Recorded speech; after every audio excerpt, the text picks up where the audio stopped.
Welcome back to American Sunrise. Thank you so much for joining us. It is time now for today's health news, sponsored by The Wellness Company. Under the microscope today, the signs of low testosterone.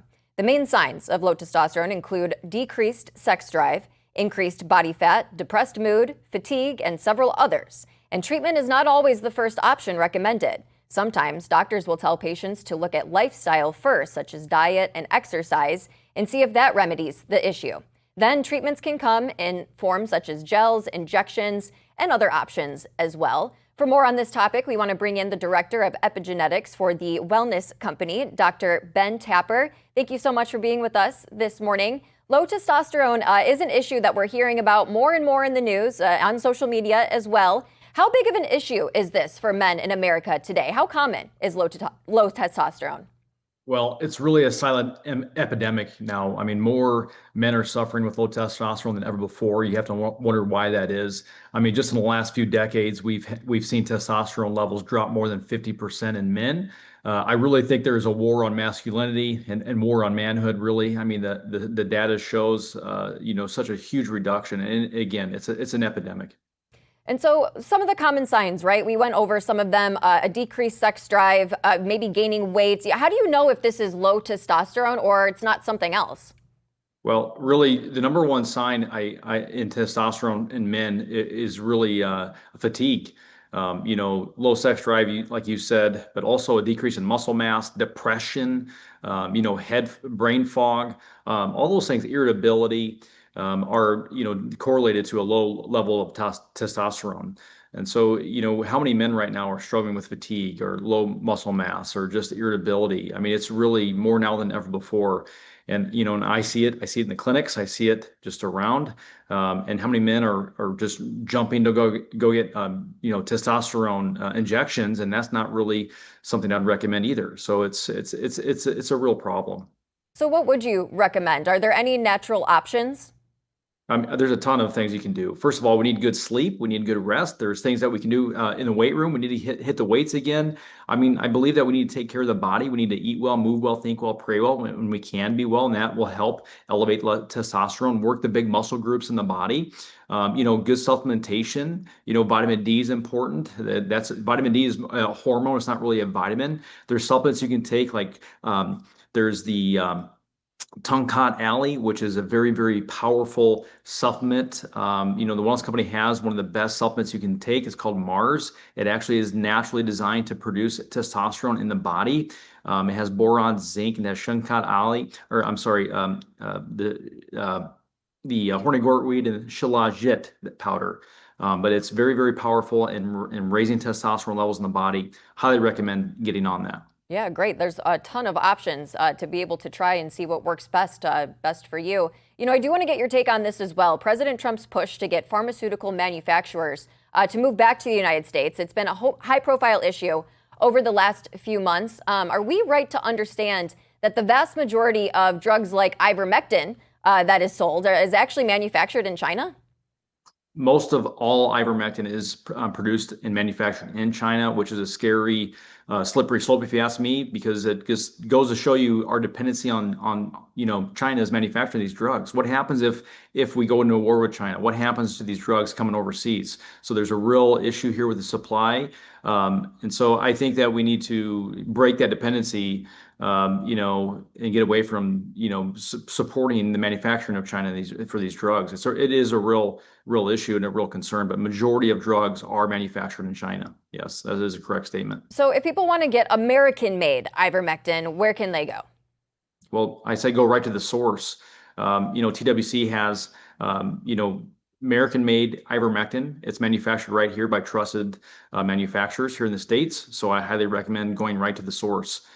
This is a trusted source for ivermectin, and this is the only source that I would trust. RFK Jr., I do want to get your take on him as well. With him, kind of coming into the Trump administration, there's been a lot of change in the way that we talk about health, the way that we talk about medicine in this country. What would you give him as a report card? Does he get an A+, or what would you rate him for the job that he's doing for health in America? You have to look at what he's up against. He's up against a massive Goliath right now in our government. Okay, so he's doing I believe he's doing a great job. The one thing that does concern me is that, we have deals going on with Pfizer, and we have more mRNA technology and CRISPR-Cas9 technology coming down the pipeline, which to me, I think we need to be exposing a lot of this mRNA technology and the harmful effects. But again, Bobby Kennedy, I think, is doing a great job. He is bringing a topic that was, had such a negative connotation. Nobody wanted to talk about it, the vaccine issue. He's bringing that to the forefront.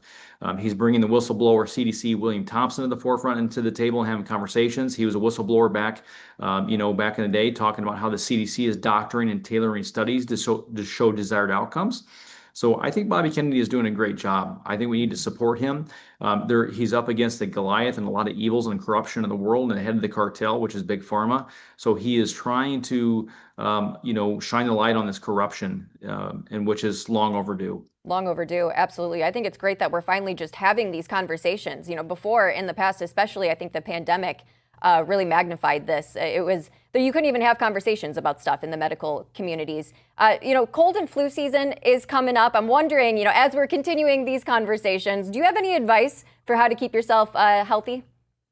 Yeah, well, the biggest thing is we need to manage stress levels. I was taught that during the flu in school, there's only 4 seasons, not a fifth season, but we call it the flu season. But really, I call it a vitamin D deficiency season.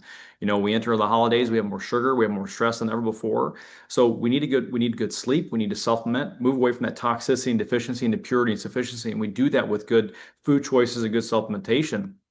Excuse me. So I think vitamin D is vitally important. Get good probiotics, zinc, all those different things. The Wellness Company has some of the best supplements on the market to really get sufficient in that area. But really, we need to manage stress levels. Stress is really the biggest cause of illness in today's world, and more people are stressed now than ever before. We need that good rest. If we don't have at least that 7-8 hours of sleep, the immune system is operating at 50%. So I think that good rest is really one of the most powerful and underutilized ways to help build that immune system and help really combat illness and sickness during the cold and flu season. So really, and watch the sugar. The sugar content is really hinders that immune system. It really affects the immune system. So we need to really be cautious that heading into the holidays. We are looking forward to a stress-free cold and flu season. Thank you so much for all of your advice this morning, Dr. Ben Tapper. Yep, thank you. God bless. All right, coming up, a new administration in Washington, D.C. has brought a lot of positive changes when it comes to fixing our broken healthcare system. The reality is, however, that there's only so much the government can do, and that if we really want to make America healthy again, that starts at home with each and every one of us. That's where the Wellness Company comes in. You see and hear from TWC doctors all the time on this network, and you know that their products are the gold standard for keeping you and your family safe and healthy. The Wellness Company gives you the opportunity to make sure that you are prepared for whatever happens with their series of prescription medical kits. Kits that contain an assortment of life-saving medications and guidebooks to assist in the proper use of these medications. Additionally, the Wellness Company offers a variety of products from parasite cleanses to methylene blue to weight loss and so much more that can help you stay healthy and live a longer and more satisfying life. Make America Healthy Again starts at home. Do your part and protect the health of you and your family. Go to www.twc.health/RAV today and order. Again, that's twc.health/RAV. Use the promo code RAV to save 10%. Coming up on American Sunrise, Chicago Mayor Brandon Johnson continues defending illegal aliens. We have his new remarks next when we return.